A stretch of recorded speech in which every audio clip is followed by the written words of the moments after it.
Starting right now on This Week with George Stephanopoulos. Breaking overnight, North Korea launches a ballistic missile. A critical foreign policy test for President Trump. How will the White House respond? Plus, constitutional showdown. We'll win that battle, but we also have a lot of other options. After a major setback in federal court, the president stands by his travel ban. I think it's sad. I think it's a sad day. I think our security is at risk. At this pivotal moment, the future of the Constitution is at stake. What will President Trump do next? Plus, the Trump White House takes heat over conflict of interest. Go buy Ivanka's stuff. And contact with Russia. Did the National Security Advisor break the law? I don't know about it. I haven't seen it. Tough questions for the President's top policy advisor. The congressman leading the charge on White House oversight. And the Washington Attorney General who beat Trump in court. From ABC News, it's This Week. Here now, Chief Anchor George Stephanopoulos. Good morning. Just 3 weeks in, the Trump presidency racing at a breakneck pace. Each day packed with new policies, presidential tweets, staff controversy, and an increasingly vocal resistance to the president and his policies. And as we come on the air this week, another test for this new president. North Korea's first missile launch on President Trump's watch. The provocation came just as Trump was sitting down to dinner at Mar-a-Lago with Japanese Prime Minister Shinzo Abe. A ballistic missile fired into the Sea of Japan. The timing likely no accident. Hours later, the two leaders came to the cameras. Abe condemned the launch, calling it absolutely intolerable, and Trump backed Abe.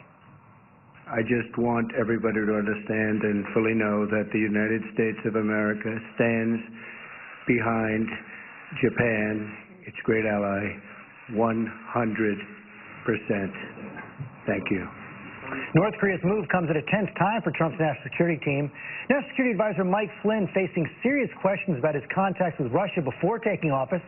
And the president just this week trying to calm relations with China, the country with the most influence over North Korea, by backing down on previous threats and affirming the U.S. One China policy. John Carl at the White House, Bob Woodruff in Beijing. And Bob, you've reported often from North Korea. What more do we know about why they launched this missile now? Well, George, we're learning more and more. You know, this mid-range missile was launched around 7 o'clock last time, your time, in the northern part of the country and traveled about 310 miles toward Japan before going down into the sea.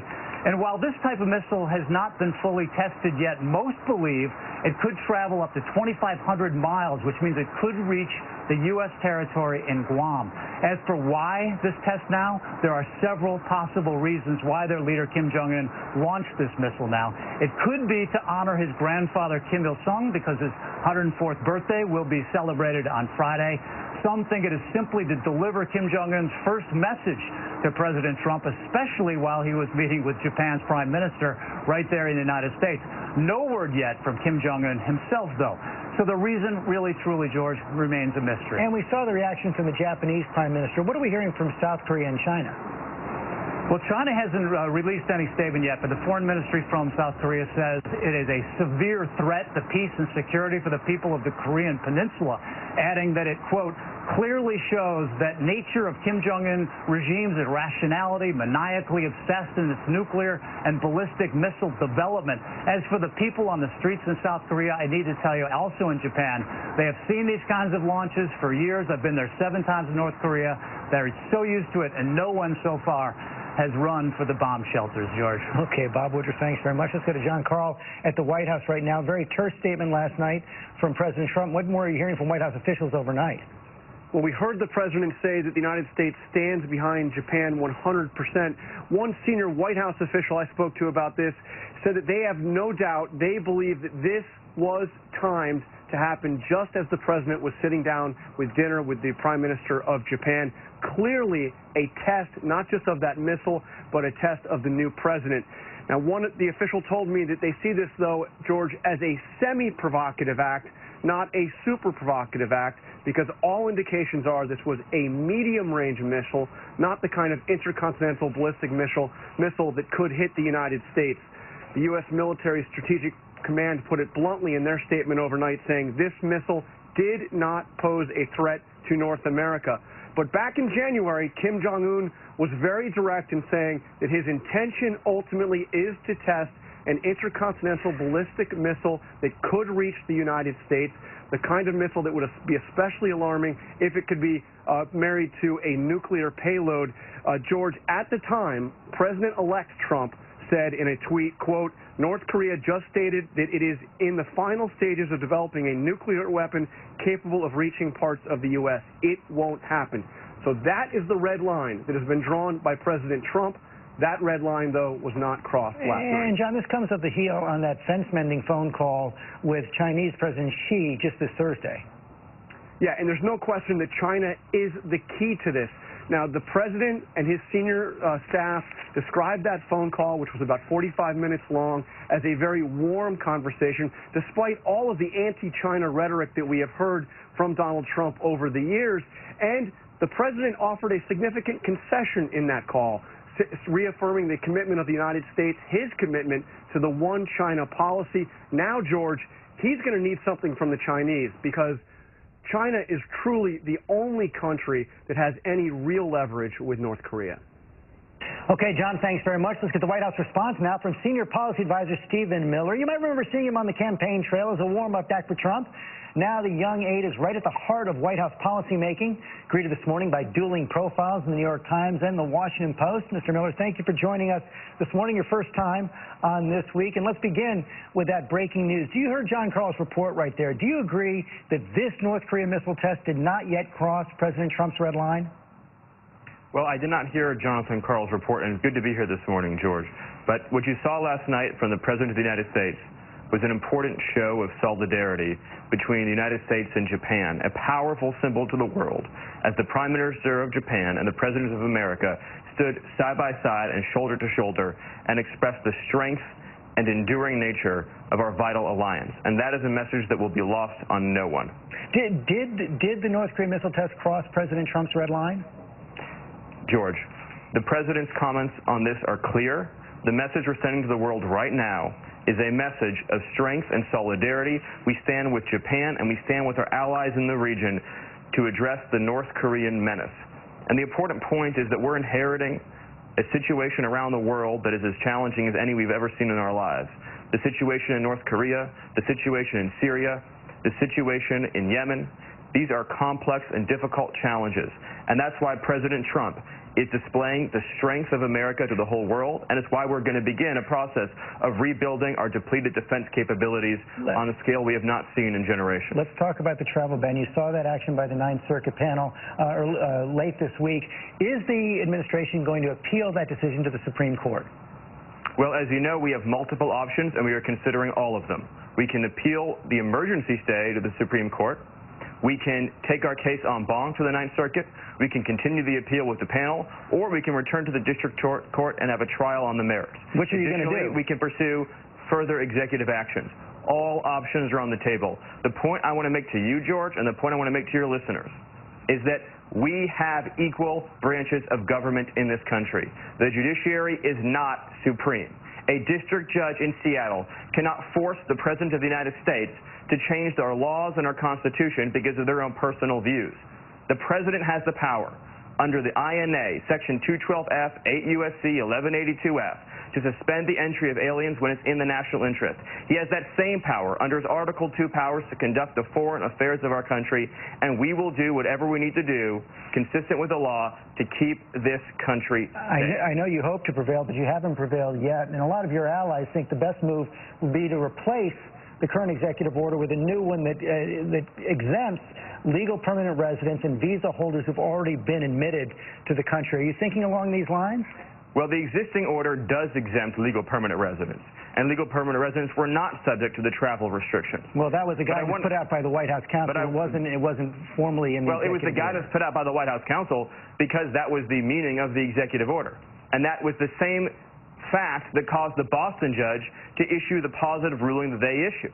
The reality is that this is not a disagreement about the law and the Constitution.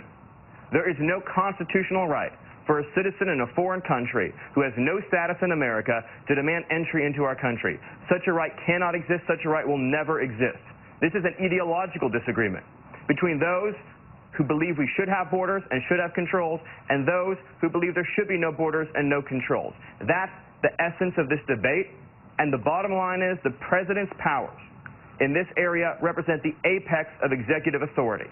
And we have multiple tools across multiple fronts to ensure that we are preventing terrorist infiltration of our country and to ensure that those who enter our country share our values and support our people, something that is supported overwhelmingly by the vast majority of the American public. Ideological disagreement, personal opinion of the judge, those are your words right there. It sounds like you're calling into question the legitimacy of this judge. I'm calling into question the accuracy of the ruling. For instance, the district judge in Seattle said that there was no indication of terrorism from these 7 countries in our country. That is a factually false statement. We know there's at least several dozen, perhaps many more than that, cases of terrorism from these countries that have happened in the United States in terms of terroristic plots, terroristic activity, material support for terrorism, supporting terrorism overseas, all different kinds of terroristic activity that's been interdicted in the United States, tracing back to these 7 countries. I would point out that your Justice Formulaire wasn't able to provide that evidence to the court. But I want to move on right now. We're seeing resistance and demonstrations across the country right now to these new deportation actions from the ICE. This morning saying the crackdown on illegal criminals is merely the keeping of my campaign promise. Gang members, drug dealers, and others are being removed. You've got several cases where those who are not gang members, drug dealers, being removed, and a lot of the protesters right now believe that the new executive order from the president says that any undocumented immigrant is now subject to deportation. Isn't that true? Well, first of all, I think we should keep in mind that the president does not make the law. Congress makes the law of the United States. And if you, George, or anyone else wishes to change those laws, there's a mechanism for doing so. Secondly, the executive order gives ICE officers the power to prevent crime before it happens by removing people who pose a threat to public safety and a threat to national security. I was on the phone last night with someone from DHS. They removed a gang member and a wife beater. At 4 o'clock in the morning, they arrested them. That person had been on the radar screen for a while, but they were not deemed a priority by the previous administration because they didn't have the right kinds of convictions. That action will probably end up saving American lives or saving the well-being and physical safety of American residents.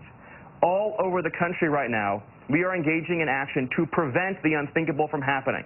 During the campaign, President Trump stood side by side with mothers who've lost their children. Mothers like Michelle Root.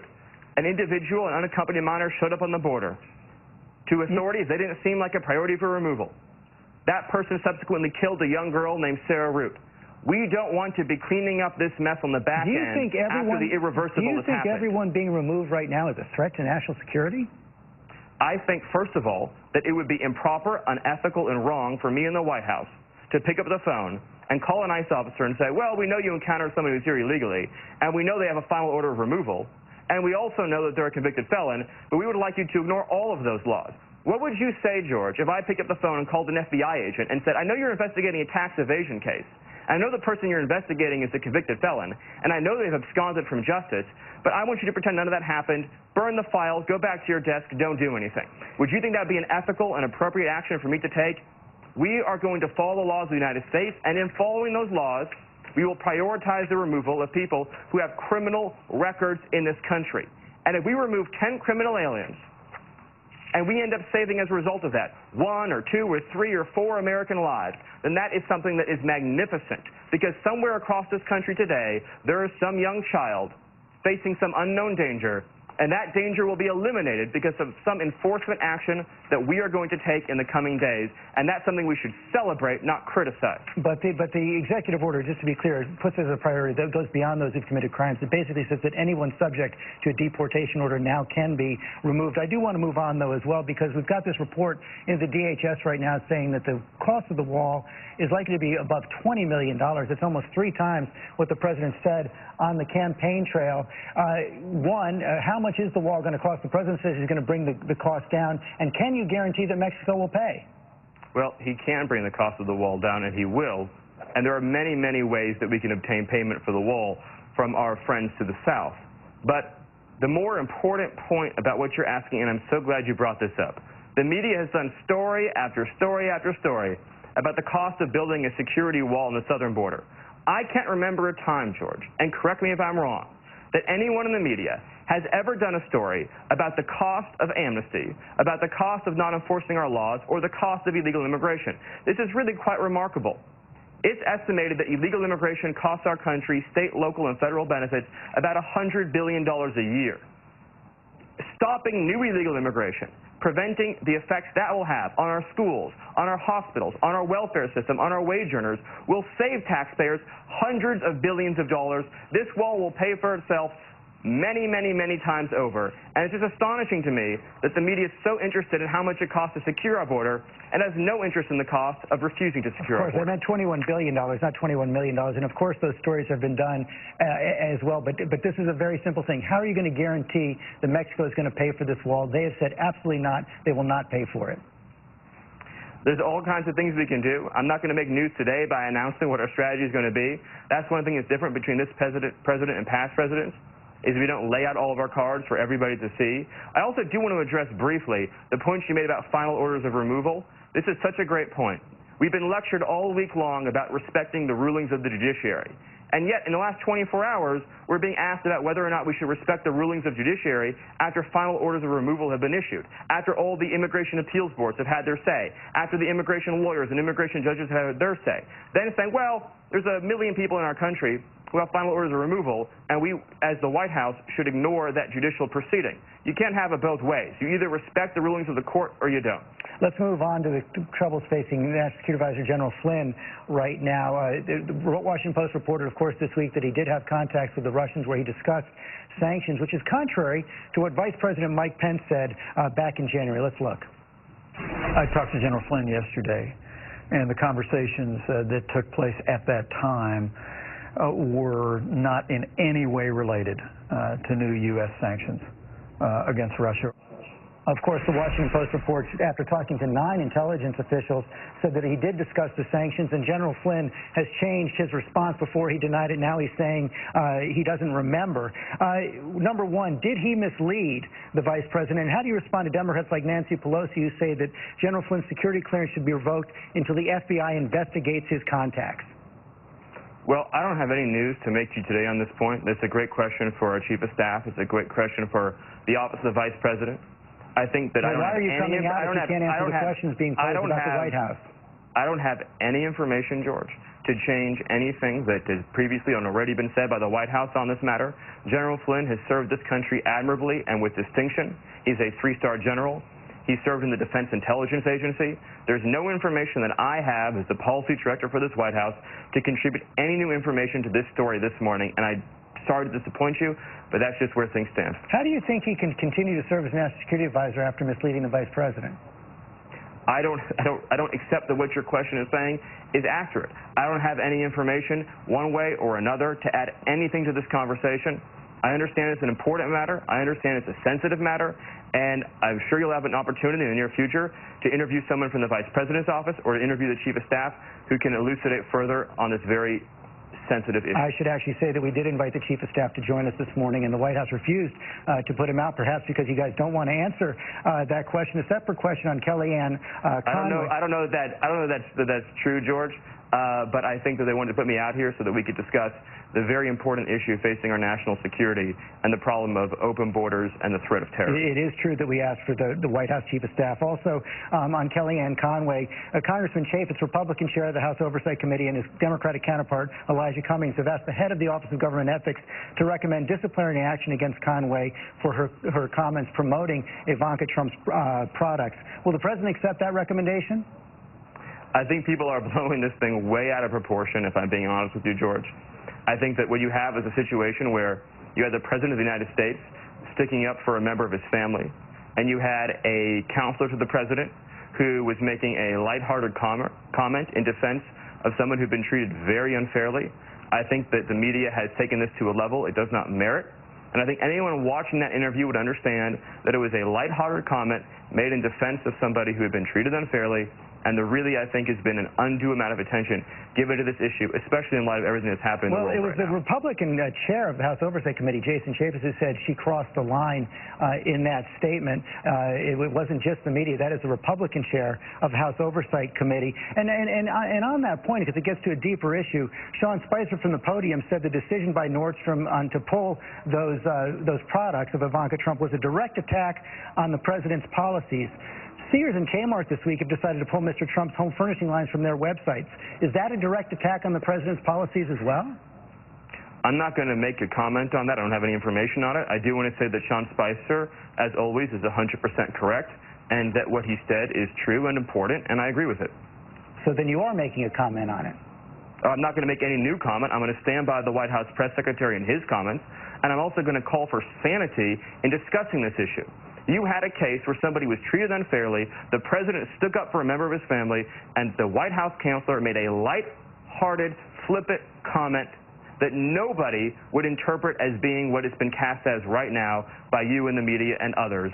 And I think that everybody has taken this to a degree and to a level it does not merit. And I really hope, George, we can move on to discussing things that the American people care about, like their jobs, like their wages, like their security, like the fact that we have a president who has done more in 3 weeks than most presidents have done in an entire administration. You say that no one questioned. It was questioned by the Republican chair of the House Oversight Committee, Jason Chaffetz, so that is hardly no one. Let me move on, though, to the question of voter fraud as well. President Trump, again, this week suggested in a meeting with senators that thousands of illegal voters were bused from Massachusetts to New Hampshire, and that's what caused his defeat in the state of New Hampshire, also the defeat of Senator Kelly Ayotte. That has provoked a response from a member of the Federal Election Commission, Ellen Weintraub, who says, I call upon the president to immediately share New Hampshire voter fraud evidence so that his allegations may be investigated promptly. Do you have that evidence?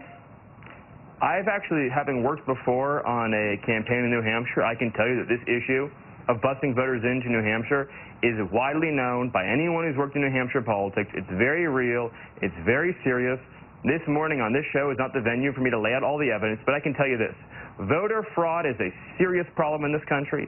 You have millions of people who are registered in 2 states, who are dead, who are registered to vote, and you have 14% of non-citizens, according to academic research, at a minimum, are registered to vote, which is an astonishing statistic. You can't hold on a second. You just claimed again that there was illegal voting in New Hampshire, people bused in from the state of Massachusetts. Do you have any evidence to back that up?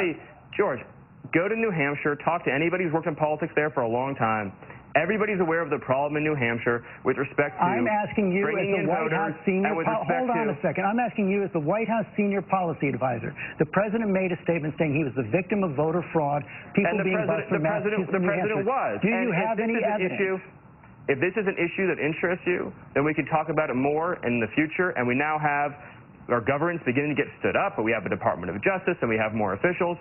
An issue of voter fraud is something we're going to be looking at very seriously and very hard. But the reality is that we know for a fact you have massive numbers of non-citizens registered to vote in this country. Nobody disputes that.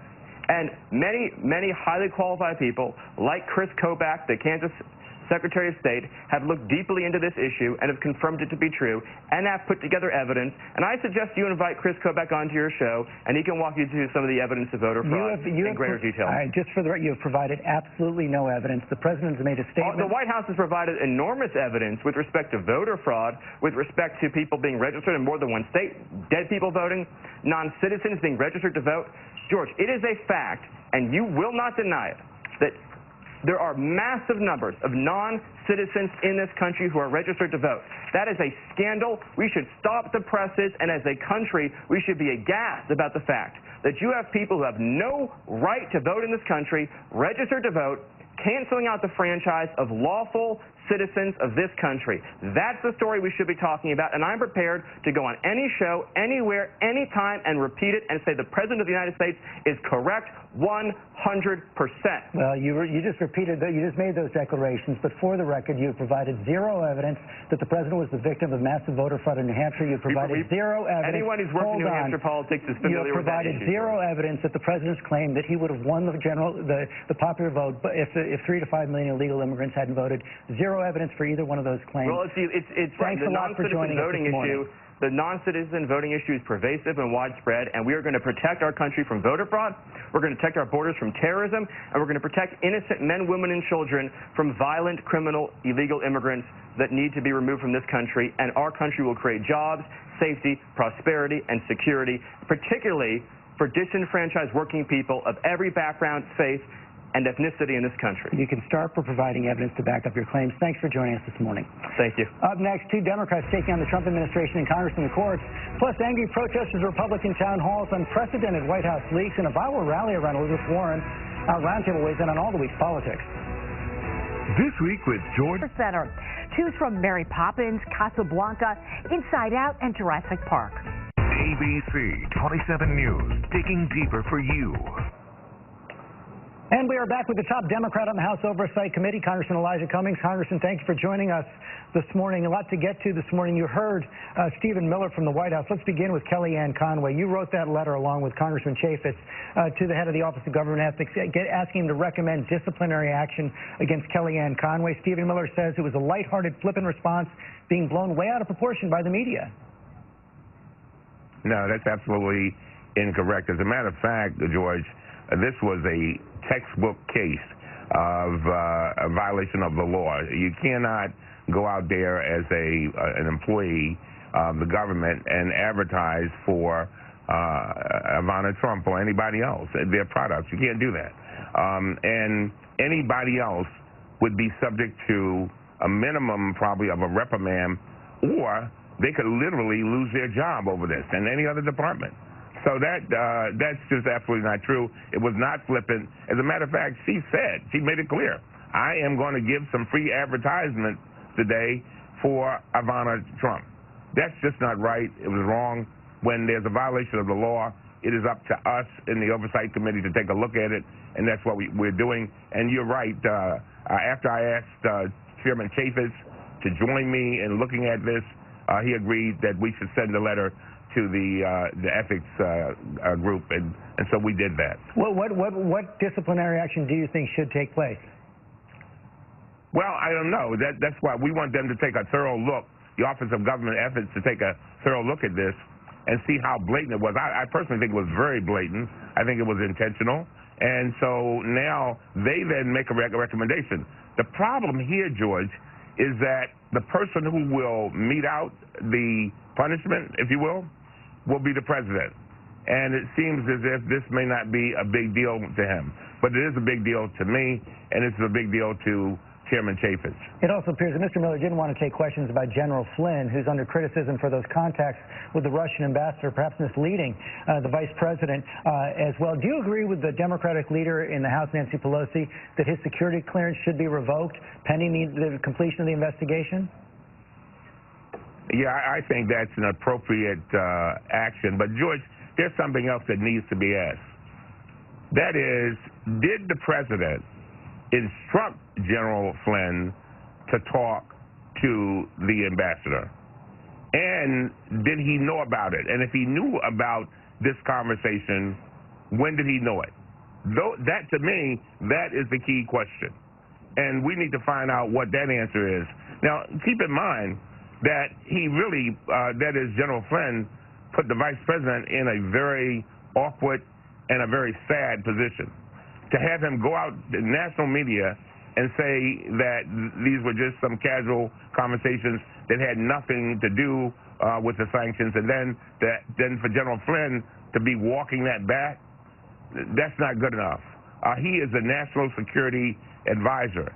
He is supposed to be the one to make sure that these kinds of things don't happen. And here he is embroiled in all of this. So I think it's going to be very interesting to see what happens over the next week. I would be very interested to know how the vice president feels after he was basically thrown under the bus. We will try to find out the answer to that as well. Finally, on the issue of voter fraud, you heard Mr. Miller there as well. Did not provide evidence to back up the president's claims about New Hampshire or the popular vote overall, but he does say that improper registration is now a scandal of outrageous proportions. Do you intend to take a look at it? Yeah, come on, George. We know that this voter fraud thing is almost minuscule. And my argument has always been, look, we've got North Carolina, for example, surgically, according to the court, tried to stop African Americans and others from voting. And we look at a state like Arizona, people standing in line 5 hours after the polls close. Intentionally, these local parties and state parties are doing this. Again, there are millions of people, I'm sure, who have not been able to vote. They should be able to vote. Take a look at that. If you're going to do anything on voter fraud and anything about rigging the election, take a look at that. That's what I've been saying, and I hope the president will do that. Congressman Cummings, thanks for joining us this morning. I want to move on now to the Attorney General for the state of Washington, Bob Ferguson. Of course, he brought that case against the president's travel ban in federal court in Washington. You heard Mr. Miller as well, Mr. Attorney General, right there. He says the decision by that judge was an ideological decision, not a decision based on law. Look, the administration, the president simply refused to recognize what everybody else can recognize. 4 federal judges have looked at this case, 2 appointed by a Republican president, 2 appointed by Democrats. All 4 have completely and utterly rejected the president's arguments in this case, and we anticipate winning as we move forward. You anticipate winning. There's also some talk, and it appears that the administration is going to be coming forward with a new executive order. We don't know whether they're going to revoke the old one and simply issue a new one, but if they come forward with one that includes an exemption for legal permanent residents and those who are returning on a visa, would you still fight? We'll fight if whatever they come up with violates the Constitution and is unlawful, which the current executive order most certainly is. That's my job, is to make sure that everybody in our country, even the president, upholds the Constitution. But isn't this a case where, Stephen Miller cited the law, and we're going to put the law up right now, 8 U.S. Code, which talks about the suspension of entry or imposition of restrictions by the president. And it says that whenever the president finds that the entry of any aliens or of any class of aliens in the United States would be detrimental to the interests of the United States, he may, by proclamation, suspend the entry of all aliens or any class of aliens as immigrants or non-immigrants, as he may deem appropriate. The law is pretty clear right there, and this is one of those cases where the statutory basis for the president being able to regulate illegal immigration and his national security responsibilities put him in a very strong position, isn't it? Absolutely, and we recognize that, but there's another document that the president is not reading from, and that's the Constitution. Folks have rights of due process, for example, George, and of course there's broad discretion for the president, but nobody is above the law, and an executive order still must be consistent with our Constitution, and that's the problem that the president keeps running into with federal judges out here in the Ninth Circuit. And in the Constitution, of course, you have the Establishment Clause and freedom of religion. A big part of your case was bringing up comments made by the president and his allies during the campaign before he was president about the Muslim ban. He now denies that this is a Muslim ban. And is there really any precedent for using campaign statements to establish impermissible motives? What there is precedent for, George, in courts is if you're looking for an improper motive, which we're certainly asserting, is you can look behind an executive order. That includes statements made by the principals who put that executive order into place. So we will absolutely continue to use those statements. And when this case goes back to Judge Robart, the trial court judge appointed by George W. Bush, who ruled in our favor, we'll have a chance to have discovery. And for those who are not lawyers, as you know, that means we can seek depositions from administration officials. We can ask for documents and emails to get behind what truly motivated that executive order. I absolutely intend to use those tools to continue with this case. You going to depose the president? Try to?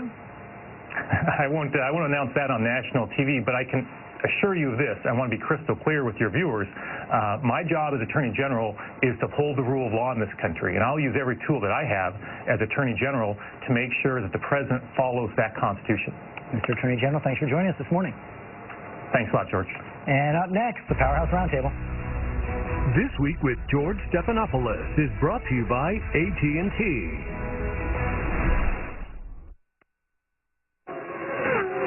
This car is... And Trump does too. I am going to protect and save your Social Security and your Medicare. You made a deal a long time ago. Now it's Congress's turn. Tell them to protect Medicare.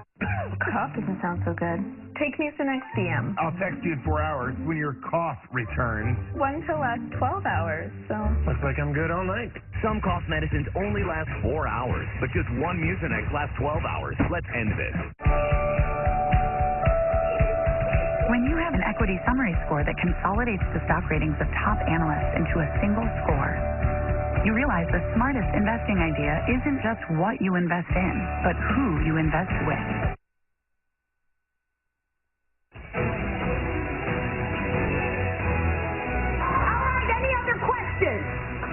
Yeah, just mentally, though. Are you okay? Kidding me? Are you?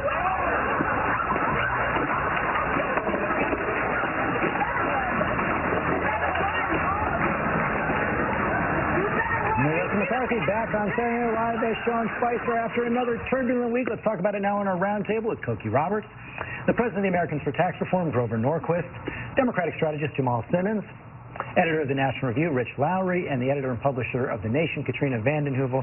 Hard to know where to begin. So much happens in any single week, Cokie Roberts. So let's talk about the travel ban struck down, at least the temporary restraining order upheld now by the Ninth Circuit panel. You saw there from Steve Miller, it looks like the White House is going to fight on two fronts. They will continue appealing in the Ninth Circuit, but also come out with some kind of revised executive order. Because it's all in the context of Neil Gorsuch on the Hill trying to be confirmed as a Supreme Court justice. So they don't want it to go to the Supreme Court while it's still a 4-4 court. So they need to keep playing out other options so that they can eventually, if it does get to the Supreme Court, they'll have a 5-4 court. Is that the best case? Yeah, look, I think this is a flatly political ruling. You put up the statute that's in black and white that gives the president the authority to do this. It's not even mentioned in the Ninth Circuit decision. But this is a legal box canyon for the administration, this current path. There's no good result coming from where they are now. So they have the whip hand still. They can unilaterally rewrite the order. They should make it clear it doesn't apply to green card holders. It sounds like they weren't going to do that. Why not just pull back the order, moot out the whole current issue, and come back with one that's more airtight? I think that's exactly what they should do. You know, this is a week. The president has discovered the limits of his power. No president is above the law. But I think, George, it shouldn't go unmarked. These are unprecedented times. The interview you just did with Stephen Miller. There is a calculated strategy to delegitimize the institutions which should hold this administration accountable. The judiciary is obviously one. And the media.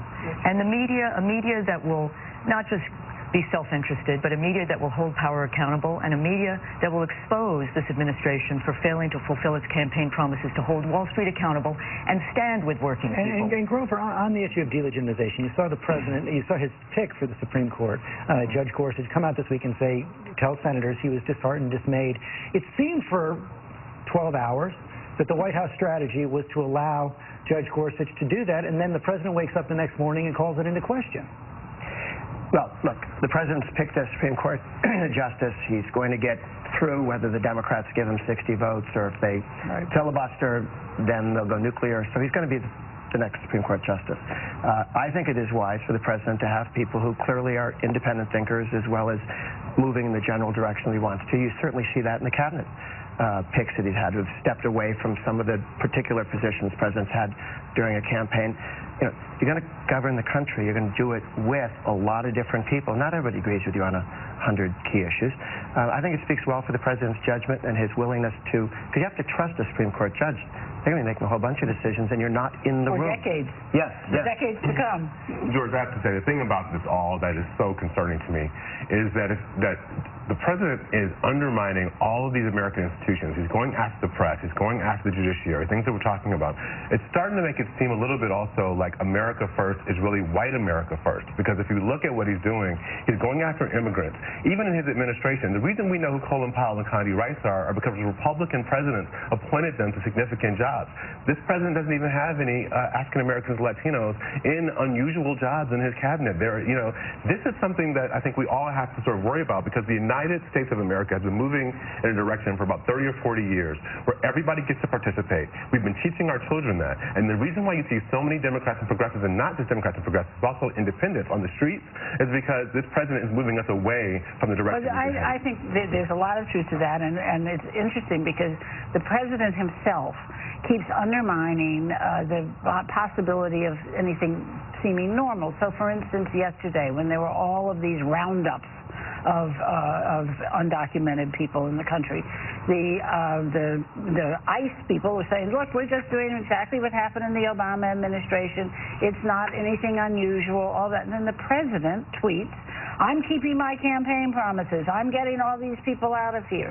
And those tweets are very damaging. What Katrina said is absolutely right. Today, again, he tweeted against the courts. If you start undermining the court system and constantly undermining the media, The Congress isn't going to stop this president. So you've really tried to get rid of him in check. There's only one branch of government in this case that has clearly overstepped its bounds, and that's the courts. This is a ruling that ignores the black letter of the law, where Congress gave the president the authority to do this clearly and obviously. And I don't like the Judge Robart tweet calling the so-called judge, but it's okay for a president to criticize the court and court ruling. But isn't Does that the left accept Citizens United? No, Does President Obama accept Citizens United and say it was totally legitimate because the court had ruled that way? But Rich, isn't that an important distinction? I think you're exactly right. Lots and lots of presidents have disagreed with court rulings without calling into question the legitimacy of the judge making the ruling. He shouldn't have done that. But look, what was his tweet on right after the Ninth Circuit ruling? See you in court. Even if that's in all capital letters, that is not a threat to our system or to our I also think we should stop the hyper coverage of his tweets. He's winning the morning and distracting us from some real news. But listen, we're seeing resistance in the streets. And as a progressive, I believe the people are leading the politicians right now on this. But I also think you need that resistance to now go from protest to politics. And I think we will witness. We see at the rallies, people energized. I've been following this. Thousands of people want to run for office. Right. So we need to have, I don't like the analogy, but a Tea Party of values, a Tea Party of progressives. Thousands of people running at the local level for school boards, for city councils, and that is happening. And it's Let me bring that question to Grover right here, because you are seeing now a lot of demonstrations at town meetings on a variety of issues. Immigration demonstrations in the streets. It seems like a lot of the energy at these town meetings is around Obamacare. Do you believe it's reaching a point where it actually might affect the decisions of Republican members of Congress? No, because not only do we just have an election, and a lot of folks in the press and the left look at the president and say, oh, the president won, everything's changed. They missed the last 4 elections. The Republicans have swept the state legislatures, the governorships, the Senate, the House, and only recently the presidency. This is not new. This has been going on for 4 elections now, where we have 2/3 of all the state legislative bodies in the country are Republican. 25 states have a Republican governor, and both houses Republican. 4 states are all Democrat, meaning the Democrats have the governorship and both houses of the legislature. Half the country lives in a red state. What made the Tea Party important was these were demonstrations and people coming out inside districts held by Democrats that used to be Republican, and they flipped back to the Republicans. You can have as many demonstrators or mobs as you want in completely blue. Here's the danger, though, Grover. The danger is when you get 2 to 3 million women on the street like we did a couple of weeks ago, those are people's wives, sisters, daughters who have to go home, and they have people that they talk to. And I think that you're going to start to see people show up like they did in Jason Chase's district, who are going to hold them accountable and want the Republicans to say something and do something to push back on the president. And this business of women feeling marginalized is real. And in the middle of all of that, for Mitch McConnell to basically tell Elizabeth Warren to sit down and shut up was just something. It was a gift to Elizabeth Warren. Absolutely. The idea that she persisted is the history of how women have made progress. And there are now T-shirts, of course. She persisted. And Sally Yates started that at the Justice Department when she was fired by Donald Trump for telling everyone not to enforce the Grover is right to a certain extent. One has to be realistic. The Democratic Party at the state level has been decimated. It will be a struggle. It will be a generational struggle to rebuild. But there's nothing like a Trump to concentrate the mind. Hanging concentrates the mind. Decimated 1 out of 10. At the state legislative level, they lost about 25%. Yeah, but you know, as someone I know, Eric Schneiderman, Attorney General of New York, and the Attorneys General are going to play a big role. We're going to see cities and states around this country provide sanctuary, provide alternative policies of important kinds. He says when they go low, we go local. Let me bring another question to you. I mean, and every new White House faces this, but you know, you've seen the poor drafting of the executive order. You see the hot water for Kellyanne Conway this week. The serious questions about General Flynn, Sean Spicer, you know, sort of battling it out every day at that podium. Is this White House staff ready for prime time, organized for prime time? Well, I don't think anyone's really ready for this responsibility, and you have a lot of people who haven't operated at this level of government before. At the same time, the cabinet nominations have been slow walked by Senate Democrats. So you're going to have a certain amount of chaos, and certainly the shambolic rollout of the executive order hurt. The Flynn thing, though, is I don't understand why it's illegal or inappropriate for the incoming National Security Advisor to talk to a foreign official. But if he really tell the truth to the Vice President about it? But if he wasn't truthful to the Vice President about it, one, that's going to poison that relationship. Two, the backdrop here is what appears to be a revolt of a certain element of the intelligence community against the administration, and that never ends well.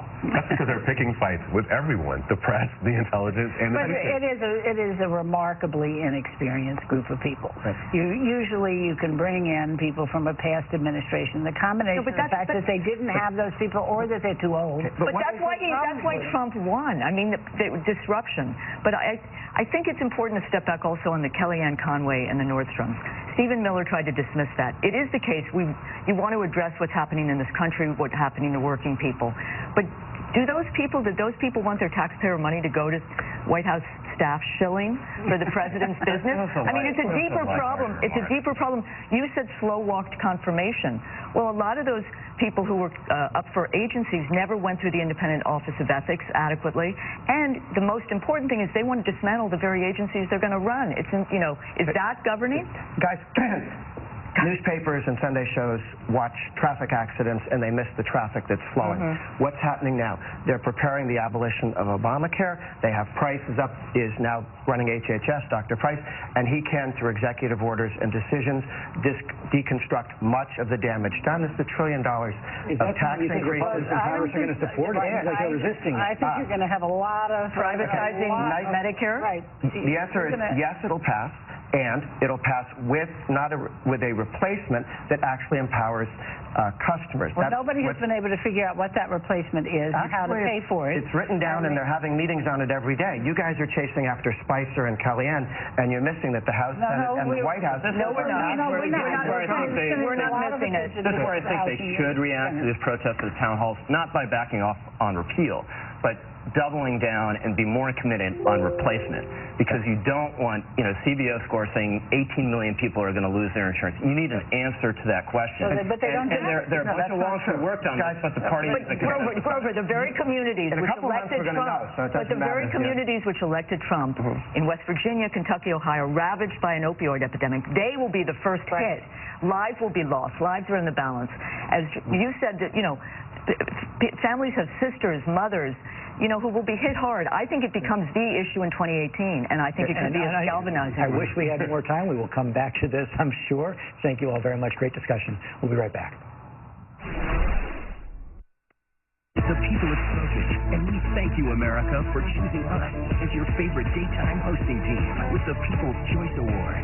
We are GMA, and we thank you. Monday, a possible new executive travel order. President Trump fights back. The White House says all options are on the table. And right after hosting Japan's prime minister for a weekend of golf at Mar-a-Lago, the new questions he faces about a top advisor's connection to the Russians. This is where America turns. ABC's World News Tonight with David Muir. And we'll be right back after this from our ABC stations. This is Ben. We met online. Kim's the internet sales manager. They call me the matchmaker. I was searching for the perfect Ford. And with everything Ford has to offer, I knew we'd find it. Smart, outdoorsy, fun, and easy on the eye. Everything you wanted. That's why she's the matchmaker. Yep. Now lease a new 2017 Ford Explorer for just $319 a month with a matching down payment of only $319. That's right, only $319 down. See your local Ford dealer today. Well, I say, oh, what a beautiful morning.